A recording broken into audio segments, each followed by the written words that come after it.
નમસ્કાર મિત્રો, દેશ અને દુનિયાના સુપરફાસ્ટ સમાચારમાં તમારું સ્વાગત છે। બિહારના રાજકારણના સૌથી મોટા સમાચાર। બિહારમાં નવી સરકારની રચનાની પ્રક્રિયા આજથી શરૂ થશે।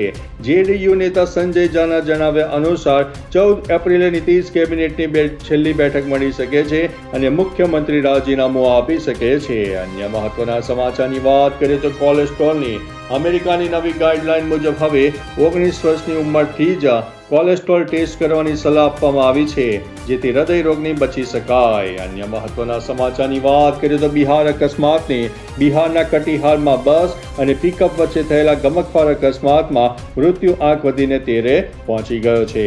ત્યારે આગળ વાત થશે મિત્રો ક્રૂડ ઓઇલની। રાજસ્થાનના જેસલમેરમાં નવી ટેકનોલોજીને કારણે ક્રૂડ ઓઇલના ઉત્પાદનમાં 70% વધારો થઈ ગયો છે। આગળ વાત કરીશું ગુજરાત ચૂંટણી અપડેટની। પશ્ચિમ બંગાળમાં વોટર લિસ્ટમાંથી 91 લાખ લોકોના નામ કપાયા હોવાના મુદ્દે આજે સુપ્રીમ કોર્ટમાં સુનાવણી હાથ ધરવામાં આવનારી છે। અન્ય મહત્વના સમાચારની વાત કરીએ તો પંજાબ સરકારની યોજના। પંજાબમાં માપા દિયા સત્કાર યોજનાનું રજીસ્ટ્રેશન શરૂ થયું છે, જેના હેઠળ મહિલાઓને દર મહિને 1000 થી 1500 રૂપિયાની સહાય મળશે। અન્ય મહત્વના સમાચારની વાત કરીએ તો પાસપોર્ટ નિયમની દિલ્હી હાઈકોર્ટે મહત્વનો નિર્ણય આપ્યો છે કે જો કોઈ પુત્રી તેના પિતા સાથે સંબંધ રાખવા માંગતી ન હોય તો પિતાના નામ વગર પણ સગીર પુત્રીનો પાસપોર્ટ જારી કરી શકાશે। અન્ય મહત્વના સમાચારની વાત કરીએ તો રેલવે લાઇનની ભારતીય રેલવેએ દેશના છેવાડાના ગામો સુધી પહોંચવા માટે 6000 કિલોમીટર નવી રેલવે લાઇન બિછાવવાની મંજૂરી આપી છે। અન્ય મહત્વના સમાચારની વાત કરીએ તો સીબીએસઈ પરિણામ। સીબીએસઈ ધોરણ 10 અને 12ના પરિણામો 20 થી 25 એપ્રિલની વચ્ચે જારી થઈ શકે છે। આ વખતે વિદ્યાર્થીઓને સ્કોર સુધારવા માટે બીજી તક પણ આપવામાં આવશે। અન્ય મહત્વના સમાચારની વાત કરીએ તો સરકારી નોકરીઓની સીઆરપીએફમાં કોન્સ્ટેબલની 9175 જગ્યાઓ પર અને હરિયાણામાં પોલીસમાં 5500 કોન્સ્ટેબલની ભરતી પ્રક્રિયા ચાલુ થવાની છે।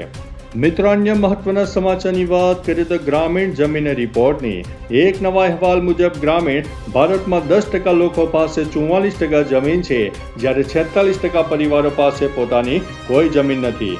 અન્ય મહત્વના સમાચારની વાત કરીએ તો પીએમ કિસાન યોજનાની ઉત્તર પ્રદેશમાં પીએમ કિસાન સન્માન નિધિ યોજના માટે હવે ફાર્મર રજિસ્ટ્રી ફરજિયાત કરવામાં આવી છે।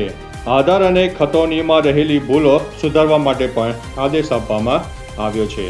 અન્ય મહત્વના સમાચારની વાત કરીએ તો છેતરપિંડીથી સાવધાન। ચારધામ યાત્રાના રજિસ્ટ્રેશનના નામે થતી ઓનલાઈન છેતરપિંડીથી બચવા માટે સરકારે સૂચના આપી છે।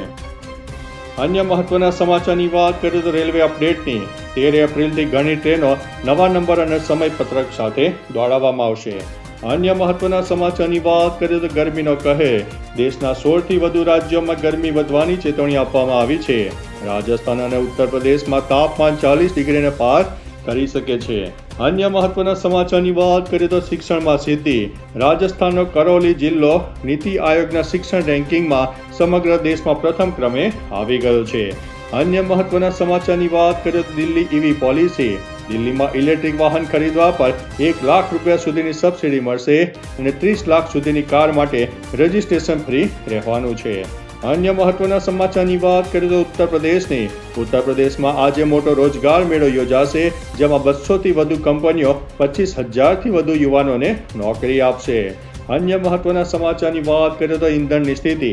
પશ્ચિમ એશિયામાં તણાવ હોવા છતાં ભારત સરકારનું કહેવું છે કે દેશમાં પેટ્રોલ અને ગેસની કિંમતો વધશે નહીં। અન્ય મહત્વના સમાચારની વાત કરીએ તો રશિયાની ભૂમિકા। હવે રશિયાના રાષ્ટ્રપતિ પુતિને ઈરાન અને અમેરિકા વચ્ચે મધ્યસ્થી કરવાની દરખાસ્ત મૂકી દીધી છે। ત્યારે આગળ વાત થશે ઈરાન અને અમેરિકા તણાવની। પાકિસ્તાનમાં ઈરાન અને અમેરિકા વચ્ચે થયેલી શાંતિ વાટાઘાટો નિષ્ફળ રહી છે। ડોનાલ્ડ ટ્રમ્પે હોર્મુઝ રૂટ પર નાકાબંધી કરવાની ચેતવણી પણ આપી છે। અન્ય મહત્વના સમાચારની વાત કરીએ તો દેશના સુપ્રસિદ્ધ ગાયિકા આશા ભોસલેનું 92 વર્ષની વયે નિધન થયું છે। આજે સાંજે શિવાજી પાર્ક ખાતે તેમના અંતિમ સંસ્કાર રાજકીય સન્માન સાથે કરવામાં આવશે। ત્યારે આગળ વાત થશે અમરનાથ યાત્રાની। આ વર્ષે અમરનાથ યાત્રા 3 જુલાઈથી શરૂ થશે। તેના માટે રજીસ્ટ્રેશન 15 એપ્રિલથી શરૂ કરવામાં આવશે। અન્ય મહત્વના સમાચારની વાત કરીએ તો અયોધ્યા રામ મંદિરની રામ મંદિર પરિસરમાં આજથી ઓનલાઈન પાસ દ્વારા શ્રદ્ધાળુઓ માટે દર્શનની નવી વ્યવસ્થા શરૂ કરવામાં આવી છે। અન્ય મહત્વના સમાચારની વાત કરીએ તો રાષ્ટ્રપતિનો પ્રવાસ. રાષ્ટ્રપતિ દ્રૌપદી મુર્મુ આજથી ગુજરાત અને મહારાષ્ટ્રના 4 દિવસના પ્રવાસે રહેવાના છે. અન્ય મહત્વના સમાચારની વાત કરીએ તો નારી શક્તિ વંદન સંમેલન. વડાપ્રધાન નરેન્દ્ર મોદી આજે દિલ્હીમાં નારી શક્તિ વંદન સંમેલનમાં સંબોધિત કરશે, જેમાં મહિલાઓને રાજકારણમાં 33% અનામત આપવા અંગે પણ ચર્ચા થવાની છે. તો ચાલો મિત્રો, ફરીથી દેશ અને દુનિયાના સુપરફાસ્ટ સમાચાર લઈને મળતા રહીશો. ત્યાં સુધી અમને રજા આપશો. નમસ્તે.